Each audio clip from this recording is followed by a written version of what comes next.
Fade out 1. Fade in 3.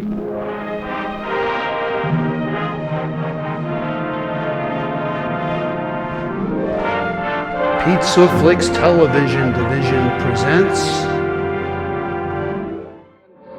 David Niven.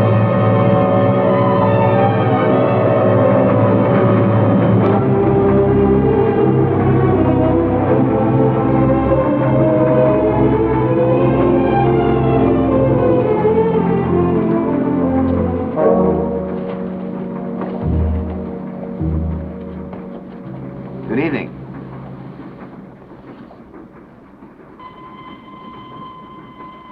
Getting rather cold. Do you mind if I shut the door?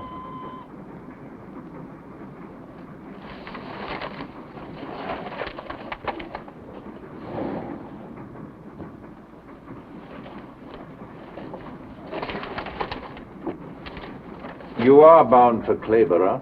Yes, I'm visiting with... Well, how do you know? It's obvious that you don't remember me, Mr. Langford. You seem very familiar, but I'm afraid I don't place you. Dwerrihouse. John Dwerrihouse. Oh, of course, Allison's brother. Yes, we met at, At the wedding? That's right, Allison and Jeff's wedding. 3 years ago. You were home then on leave from somewhere in the East. Yes, Indian Civil Service, Burma. Well, I'm home for good now. This is my first weekend in England, and Allison and Jeff have very kindly asked me out. I expect you're going to stay there, too, for the weekend. No. No, I'm on my way to a business transaction.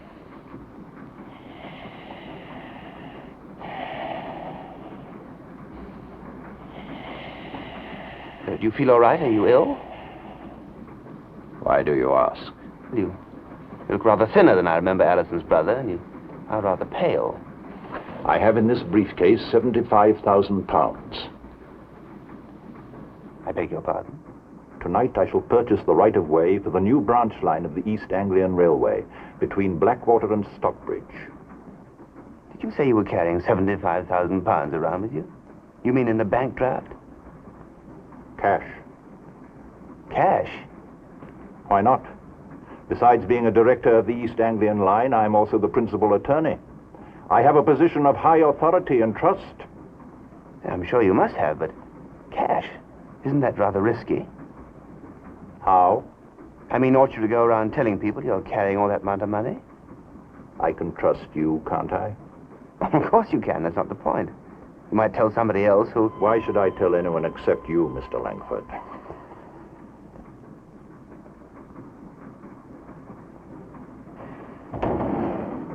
Your ticket, sir? Oh, yes, certainly. Clayborough. Are we going to be on time? Oh, yes, sir.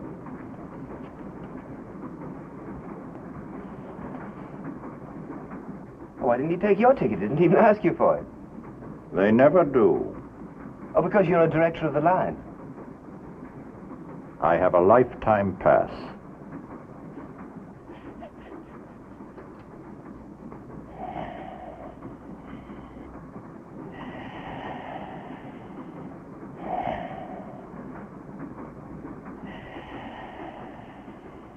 Mr. Dwerrihouse, are you quite sure you're all right? Very sure.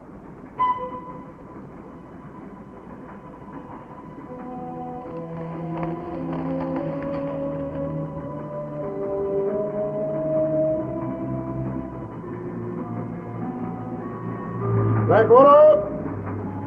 Blackwater! Blackwater! This is where I get off. Blackwater! Blackwater! Blackwater! I'm glad we met, Langford. Very glad. Thank you. When you get to Clayborough, I shall be obliged if you will give my sister a message for me. Well, certainly, I'll be glad to. Ask her if she's had the fireplace fixed. What's the fireplace? The flue was stopped up. I very nearly set the whole bedroom on fire. Burnt up the blue rug. You can remember that, can't you? Yes, I think so. Good night, then.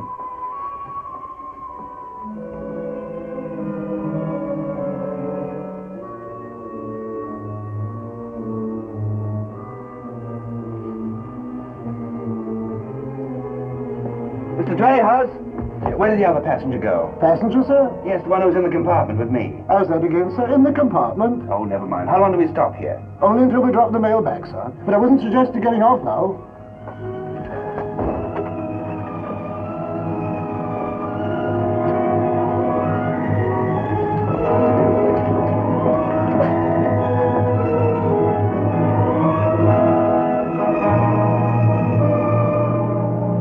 Dwerrihouse!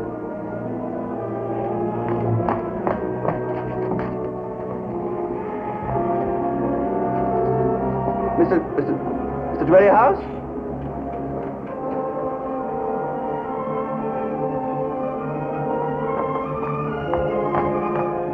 You better hurry, sir, or you'll get left.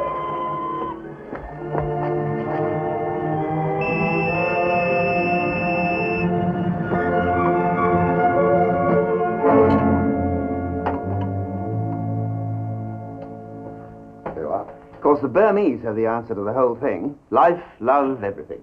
They believe that amity gives provision, that provision gives contentment, that contentment gives peace, and peace is happiness. This is utopia. Why look any further? Since you seem to have found utopia out there, why did you come home? For the fog and the nasty weather. Well, gentlemen, here's to England. A place built entirely upon coal and surrounded by nothing but fish. Only a socialist government could provide a shortage of both. Oh, by the way, here's to the new branch line of the East Anglian Railroad.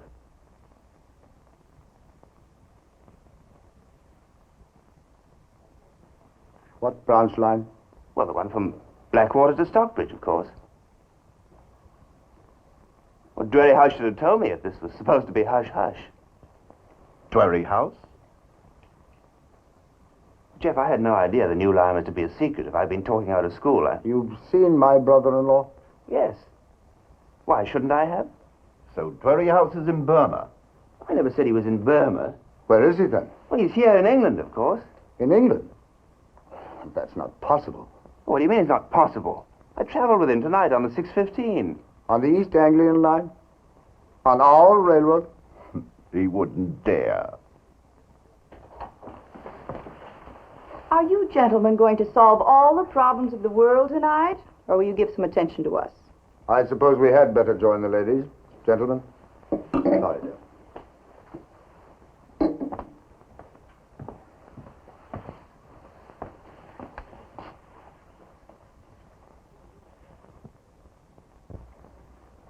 Bill, you didn't know John very well, did you? How can you be certain you'd recognize him after all this time? Look, Jeff, I saw him and I talked with him. What's so terrible about him anyway? Is he a typhoid carrier or something? Worse. He's an embezzler. Allison's brother? Yes. 4 months ago, he was carrying 75,000 pounds to close a deal for our new branch line. He disappeared. He's not been found nor heard from since. Well, that doesn't make much sense. He told me he was carrying 75,000 pounds tonight. That's preposterous. Bill, you just couldn't have seen him. Not on the East Anglian line. Now, just a minute, Jeff. Are you questioning my eyesight or my honesty? And not only saw him, I can prove it. Here.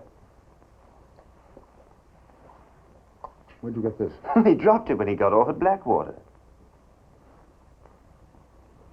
Allison was so certain he was dead. To her, somehow, it was easier thinking of him dead rather than a thief. Jeff, I'm sorry. I had no idea I'd stumbled into something like this. Then he's alive. John is alive. Where is he, Bill? Darling, don't get your hopes up. This could easily be a case of mistaken identity. The cigar case. And the message. Message. Yes, he told me to ask you if you'd had the fireplace in the bedroom fixed. He said the last time he was here, he almost burned up the blue rug. The blue rug. It is John. He is alive. Then he's come back. But why?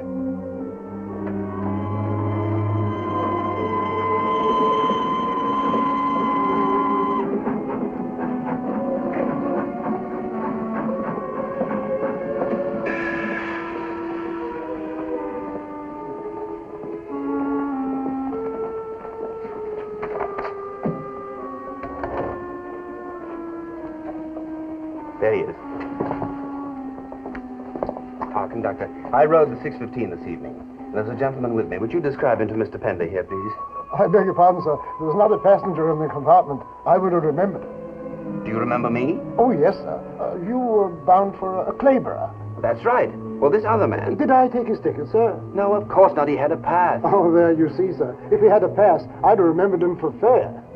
He must be lying. He couldn't have helped seeing Dwerrihouse. John Dwerrihouse? Yes. Oh, Mr. Pender, sir. If I'd seen Mr. Dwerrihouse, I'd do my duty like being instructed to up and down the line. I'd have called you, sir, or the Home Office. I'd have reported it for sure. Then you didn't see him. You swear to it. He couldn't have helped seeing him. Oh, sir, I wouldn't withhold information like that. Not with 30 years in the line and me pension coming up. Thank you. Oh, that'd be all, sir. Yes. Jeff, you're not going to believe that. That man must have been paid to keep his mouth shut. I don't understand him. You mean you don't believe me? I didn't say that.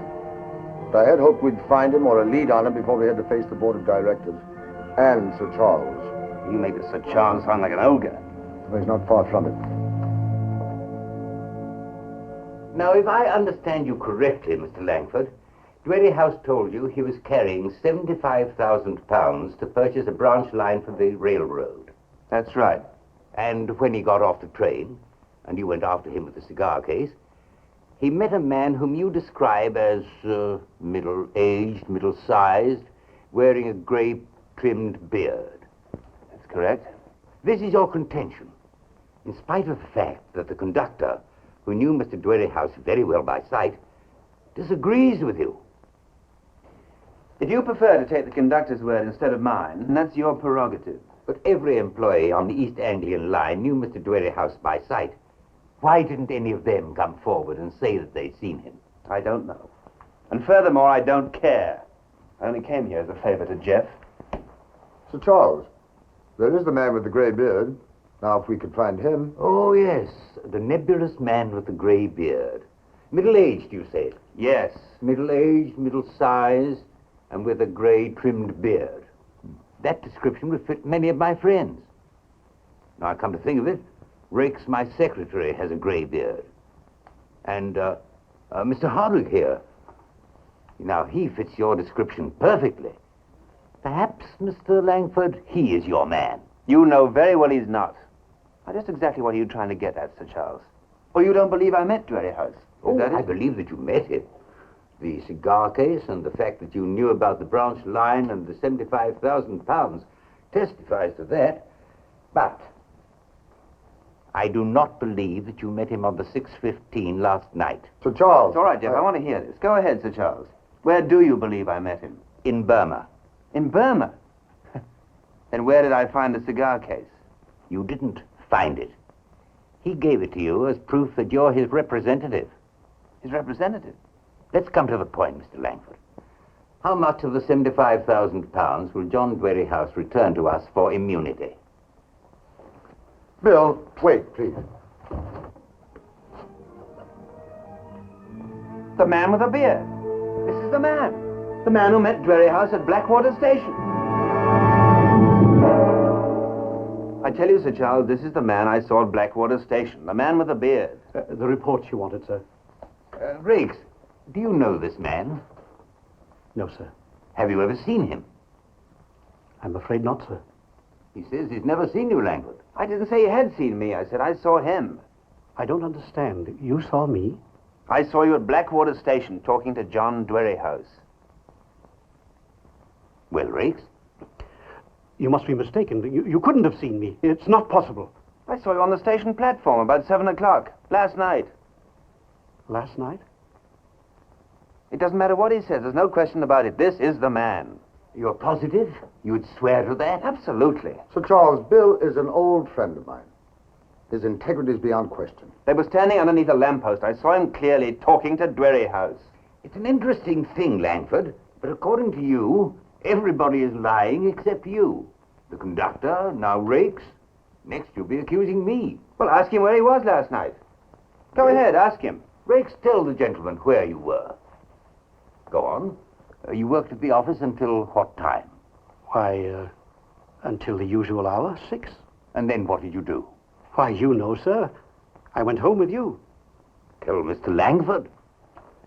Well, Sir Charles Carr called for us at 6, and then we went to his house. We had a bit of supper together in his library, and then we worked on these reports until 12:30. I'm sorry, Langford, but it's all true. Rakes wasn't out of my sight last night for more than 5 minutes, and I don't live anywhere near Blackwater. So if you persist in accusing Rakes, you also accuse me, because I'm his alibi.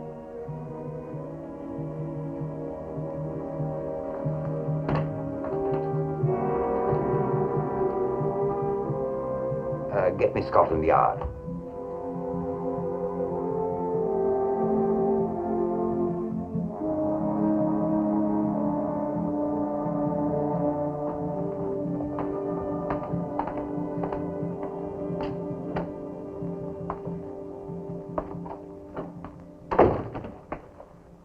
Inspector Blaney? Yes. It's Mr. Langford, isn't it? Yes. Won't you sit down? Thank you. Glad to have you back from Burma, Mr. Langford. Oh, I'm flattered. Cigarette? No, thank you. Is this a new function of Scotland Yard?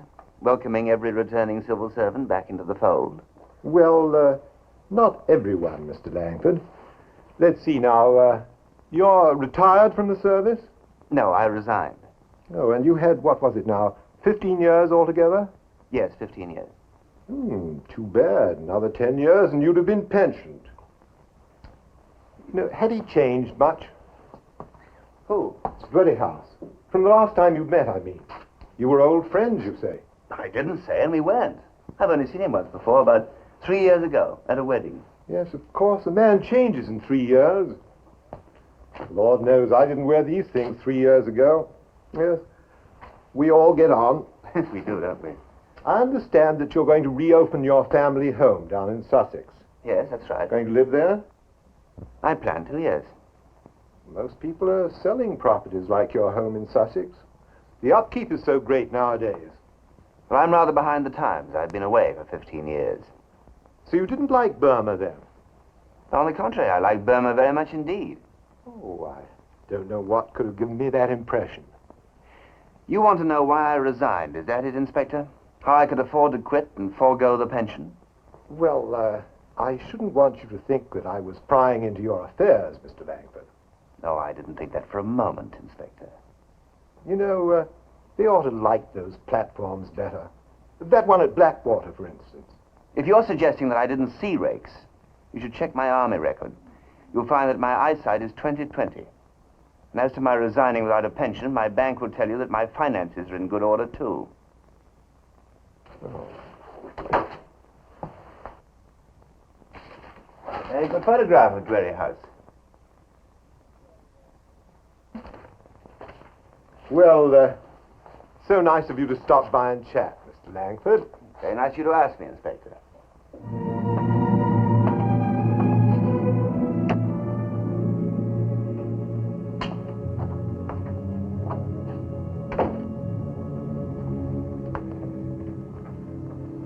Hello, Jeff. Oh, Bill. What did Scotland Yard want? Well, the same thing, only now the implications are coming home to roost on me. Oh, I'm sorry, Bill. I didn't want you to get involved in this. That is not your fault. Did you see Rakes? Yes, I talked to him. What did he say? There was no shaking his story. He was with Sir Charles last night. Did you check that? I even went as far as checking on Sir Charles. I tell you, Bill, I feel you must be wrong somewhere. And Sir Charles is implicated. What? Why not? It's not impossible, is it? Sir Charles an embezzler? The idea is ridiculous. Well, they think I am. No, I'm sorry, Bill. I'm so mixed up by this whole thing, I can't even think straight. There's an answer to this thing somewhere around. Did you get Rakes' home address? Yes. Here it is. 12 Sudbury Road.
Good evening, Mr. Rakes. I have nothing to say to you. Well, maybe I have something to say to you. There's nothing to talk about. Leave me alone! Get out! Where's Dwerrihouse? Dwerrihouse? Yes, Dwerrihouse. He came in here. I saw him. In here? This is some kind of trick. You can't frighten me. Rakes, look behind you.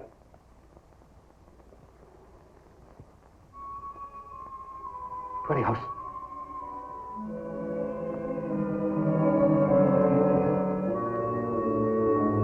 What is this?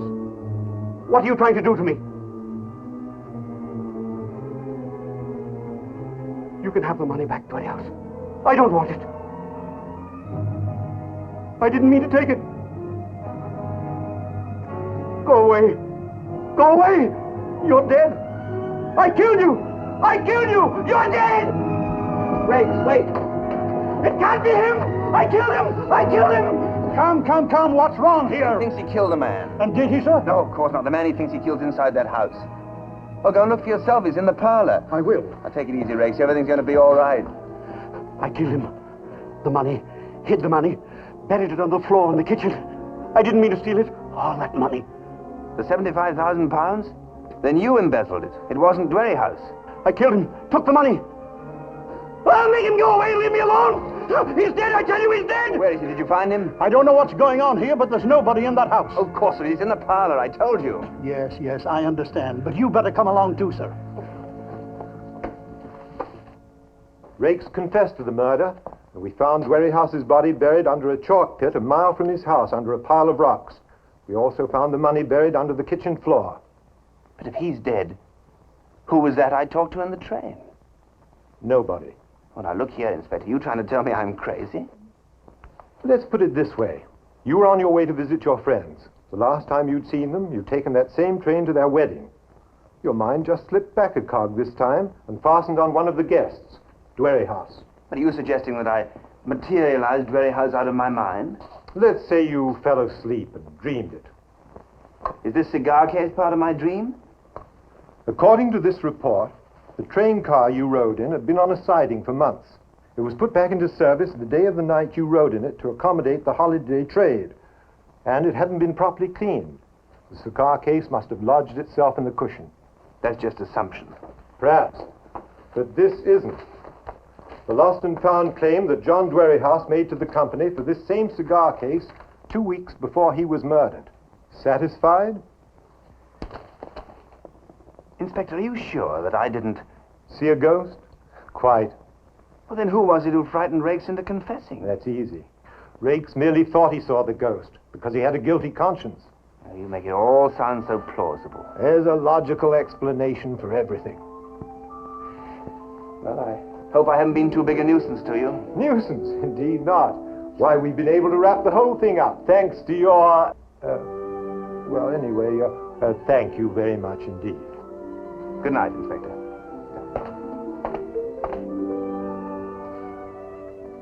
Inspector. Yes?